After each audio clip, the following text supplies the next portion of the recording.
Technology has changed several aspects of public relations over the past few decades, so Cynthia Ross will discuss how radio has affected PR, Bill Revercombe will discuss television, Sarah Nielsen will discuss social media, Ben Kuttner will discuss the differences between mobile and desktop PR, Canton Burleson will discuss a few problems with technology has caused, and I, Chloe Grenmeyer, will discuss press releases and how they were affected by the technological change. Compared to other forms of technology, radio has a wider range of possibilities, making it a mobile medium. Radio is one of the mediums that reaches audiences from multiple places, such as our cars, phones, and laptops. Radio reaches a daily audience of more than 183 million listeners, with each person averaging at about 2.5 listening hours per day. Radio is utilized in public relations in two specific ways. When on AM channels, radio is used in a more educational way, such as broadcasting news releases for companies or doing public service announcements. An example of this is when you're driving and there are channels that tell you of travel information or traffic advisories. In terms of FM channels, it's a lot more recreational. The uses range from music streaming to advertisements. Since radio has become a mobile medium and reaches larger audiences, PR practitioners often use radio for the ad spots, which are advertising clips that are usually only 30 seconds. Radio plugging is also becoming a common thing. It is a subset of public relations that specializes in how often a song, artist, or program is broadcasted on the radio. Most people know that a television is a system for transmitting visual images and sounds that are reproduced on screens, used to broadcast programs for entertainment, information, and education. Television has become such a big part of American society that companies have integrated many ways to advertise their businesses on television. The first television advertisement was aired in July of 1941 over New York station WNBT, which is now WNBC. Major television networks popped up quickly after, including ABC in 1944 and NBC in 1945. The main way companies portray themselves on television is through advertisements, primarily commercials. A problem is that our society has started to have a decreased attention span, so television commercials only succeed with repetition. Commercial time is usually expensive, so networks structure their pricing to buy advertising in chunks. Another way companies advertise themselves is through sponsorships. Major events like the Olympics or just NBA and NFL games have a main sponsor that will be showed during every commercial break. Even NBA teams are selling rights for companies to put their logo onto their jerseys. This allows for a different form of advertising every time that team is playing or every jersey that is sold. This is just some of the ways that PR is used through television. Another valuable aspect of technology is within social media. Social media is defined as computer-mediated technologies that enable the creation and sharing of information, ideas, memories, through virtual communities and applications. Some of the most popular social media websites, according to Business Insider, include Facebook with 2 billion users, Facebook Messenger with about 1.2 billion users, Instagram with around 700 million, Twitter with 328 million, Pinterest with 175 million, and Snapchat with 166 million users per day. Other popular social media sites include LinkedIn, Tumblr, MySpace, and Vine. Some of the most popular shared content on social media include the uploading of pictures, the sharing of opinions, status updates, links to news articles, and other websites, as well as news item sharing, reposts from others, video clips, as well as a variety of other types of content. Social media also has its fair shares of advantages and disadvantages. Some of the greatest advantages that social media has is its ability to reach to very large audiences. Also, it is a free advertising and marketing technique used by companies. It also increases brand loyalty for the said company or organization, and valuable insights can be gathered from it. Some disadvantages of social media include negative feedback, whether it be commentary through your peers or trolls online.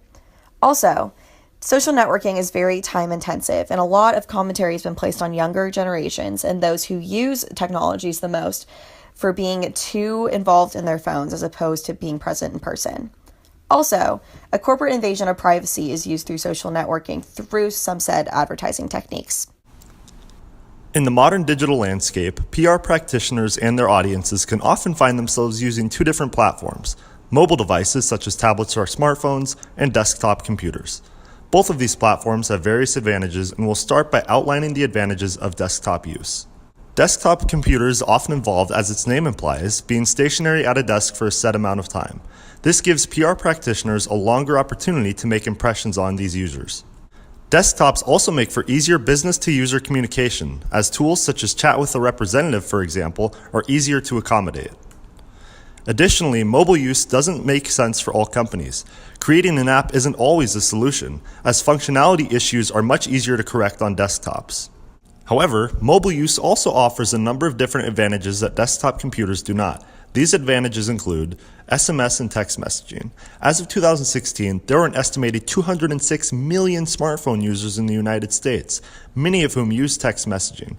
Texting is an efficient and direct way to reach your audience without barriers.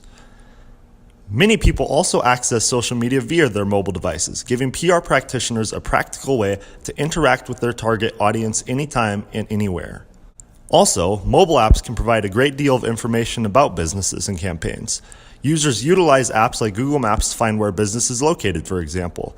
Practitioners can also utilize mobile apps to assist their campaigns, providing important information to their audience. QR codes and other similar technologies are a fun and simple way to boost PR campaigns as well, and those tools are not available on desktops. With all of this in mind, how does a practitioner decide which technology is best for their campaign? Considering these questions can help. Consider your campaign and its objective. Which platform will be most beneficial to it? What kind of experience do you want your audience to have? Where will your target audience spend most of their time? On the go or at a desk? Which form will allow you to build the most efficient and effective relationship with your target demographic? Odds are you may decide that somewhere in the middle is the best, but still, it is important to remember the different benefits of both mobile and desktop technologies. Common issues with technology.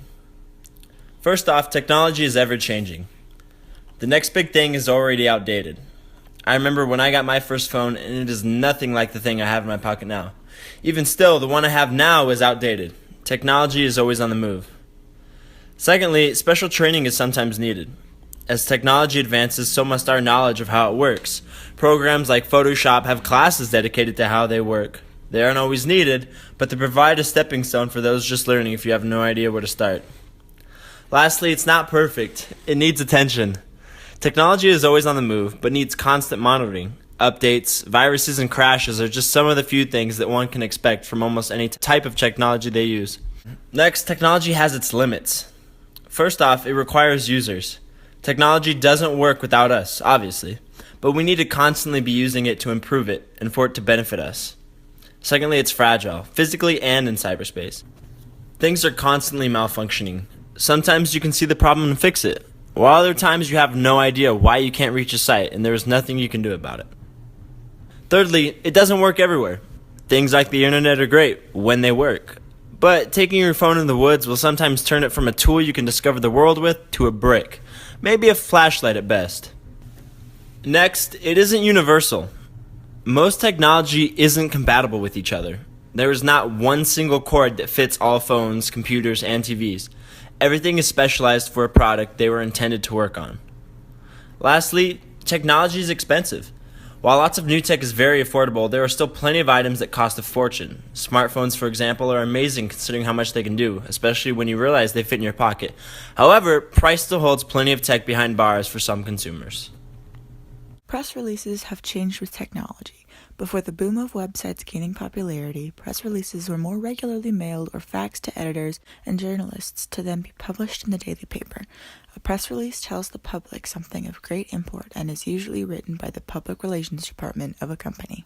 Press releases can contain several different types of information. Some discuss new products being released or notes from new CEOs or presidents. Others could be apologies after an advertisement campaign goes awry or is misinterpreted.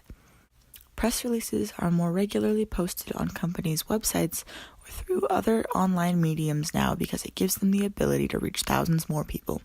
Because of the ability for news releases to be spread on the internet, other forms of releases rather than just textual ones are becoming popular. Video news releases are an example of this. Video news releases can be beneficial in certain situations over written releases. If the company is apologizing for something, seeing the CEO's face and hearing their voice could help make the message seem sincerer than just seeing their signature at the bottom of the screen. An example of this took place after the JetBlue catastrophe in 2007, after they took a risk with weather and trapped over 100 passengers on the tarmac. JetBlue's CEO made a video release titled Our Promise to You. It was generally viewed positively, even though the CEO never actually apologized in the video. Celebrities in YouTube and other social media personalities use this to their advantage regularly. After celebrities make mistakes, it's common for them to take to Twitter, Instagram, or Snapchat with makeshift video releases to save face. If something newsworthy is happening in a big corporation and the heads of that corporation want to feel more connected to their audience, they could choose to utilize a video press release because they would have the ability to attach a face to the message.